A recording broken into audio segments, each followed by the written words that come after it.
నీ jerk reaction తీసుకోవాల్సిన అవసరం లేదు. అందుకే మీరు చూస్తే నేను మంత్రి కరెక్ట్ ఈ రోజుతో నెల అయింది నేను ఛార్జ్ తీసుకుని.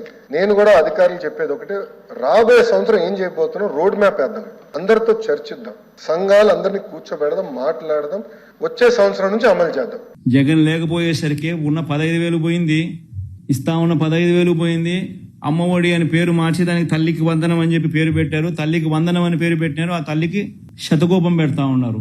ప్రతి తల్లి ఈ రోజు అడుగుతా ఉంది ఎంతమంది పిల్లలుంటే అంతమందికి అని చెప్పి ఏకంగా ఎన్నికల మేనిఫెస్టోలో పెట్టి ఈ రోజు వెంటనే మళ్ళీ అధికారంలోకి వచ్చిన తర్వాత ఎంతమంది పిల్లలు అని చెప్పి పోయేసి పక్కకు వెళ్ళిపోయే జీవో, ఎంతమంది పిల్లలు అనేది పక్కకు పోయి తల్లులు వచ్చేసింది. అక్కడ కూడా మళ్ళా మోసం. పోనీ అదన్నా గానీ మళ్ళా ఇస్తారంటే అది లేదు. 43 లక్షల మంది తల్లులకు ఎదురు చూస్తే 40 లక్షల మంది రాష్ట్రంలో 43 లక్షల మంది తల్లులకు వైఎస్ఆర్సీపీ ఇస్తే 84 లక్షల మంది పిల్లలకు మేలు జరుగుతా ఉంది. ఈ రోజు ఏముంది కనుక్కునే దానికి డేటా కనుక్కునే డేటా అంటారు. ఏముందా డేటా? స్కూల్ తెరిచినాయి. ఆ స్కూల్లో ఎంతమంది చదువుతా ఉన్నారో గ్రామ సచివాలయంలో 10 మంది పిల్లలు అక్కడే ఉండరు. ప్రతి 2,000 జనాభాకు గ్రామ సచివాలయం ఉంది. ఎంతమంది స్కూళ్ళలో అడ్మిషన్లు పొందినారు, ఎంతమంది స్కూళ్ళలో చదువుతున్నారు అనేది తెలీదా?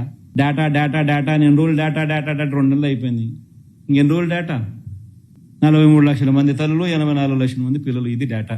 84 లక్షల మంది ఇంటూ 15,000 అది నేను డేటా నువ్వు వేయాల్సింది.